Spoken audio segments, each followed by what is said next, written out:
Hey everybody, it's me, Julie Avellino, licensed real estate agent and broker here in Connecticut with Coldwell Banker, and I'm coming to you today to give you a few ideas to get ready for the spring market. Right now, it's early November, and I always get homeowners this time of year beginning to reach out to me who want to sell in the spring. They're wondering what can they do now, how can they increase the value of their house, and how can they use those cold Connecticut months while they're stuck inside to just be better prepared. So here's a few things to keep in mind that you can do now to prepare for your spring sale. First of all, it's important to know that in real estate, we consider the spring market to begin basically the end of March, early April. So if you're watching this video in November, you have about 5 to 6 months to get ready. So use that time really wisely. One of the things you can do right off the bat is pack away all of your summer items. And I don't just mean put them in a closet. I mean get moving boxes, pack them, label them, and put those boxes in a dry, cool place where you can store them through the winter. You can put them in your attic, put them in your garage, anywhere out of the way is fine. Sellers and buyers need to understand that when a house is on the market, buyers know you're moving and it's okay to show moving boxes. So don't worry about having some boxes around. Next, you want to tackle your interior refresh projects. Usually this involves painting. So if you're good at painting, grab a brush and get to it. If you're not good at painting, hire a professional. A sloppy paint job does not impress buyers. So make sure it's done well, you have clean edges, and that the colors you choose are neutral but inviting. Gray is no longer the only option out there, and if you're looking for paint colors to choose from, I'm always happy to work with my clients to choose some new, inviting interior colors. Other things you can do this time of year: donate that unnecessary furniture you have. Clean out your closets and donate those clothes too. You can get a nice little tax discount at the end of the year for all of those donations, so keep your records for that as well.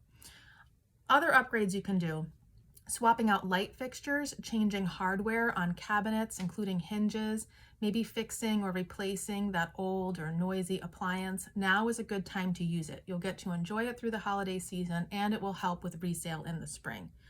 The one thing you should also always do this time of year is have your heating and cooling system serviced. This is important to make sure that they're functioning, that you're safe in the house during the winter, and then keep those receipts so you can share them with buyers in the spring. They will love that you've been taking care of the home's mechanicals as well as its cosmetics. Lastly, don't get crazy. Don't start too many projects that you can't finish. Don't overwhelm yourself. Don't invest tons of money that you're not sure you're going to get back when the house lists. Go one step at a time. Be very pragmatic in how you do this, and enjoy the home that you're about to sell. Have a great holiday season in it. You have no idea when the house will be under contract, so every improvement you make, you really should also enjoy. This time of year is also excellent for getting outside and cleaning out the gutters. Most of our leaves are down at this point, and ensuring that we have no ice dam situation in the roof for the winter time will help avoid damage to the house while we prepare to list, unnecessary frustration and cost, and just overall will give a better impression of care to the buyers in the spring. Here's something most sellers don't think about when they have 5 or 6 months ahead of them preparing for a sale. Now is the time to work on your credit.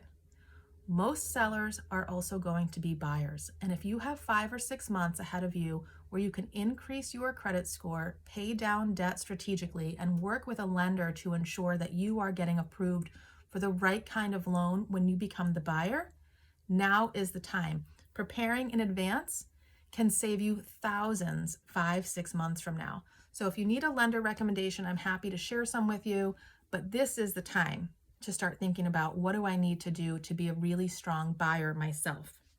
Now, you're working on your credit. We don't know what the list price is going to be 6 months from now. So also take the time to begin to save. We have an idea maybe of what a house might sell for about 6 months out, but we really don't know its list price. The market is always shifting. Interest rates are changing.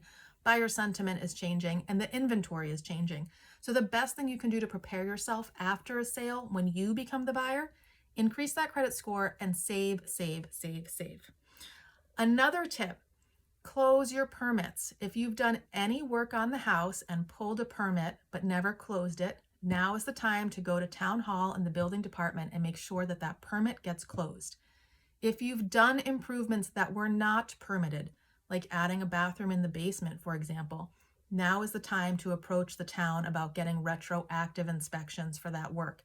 Unpermitted work has become far more of a concern for buyers, and it is something that is found during the municipal search process of the sale and purchase transaction, so it will be discovered.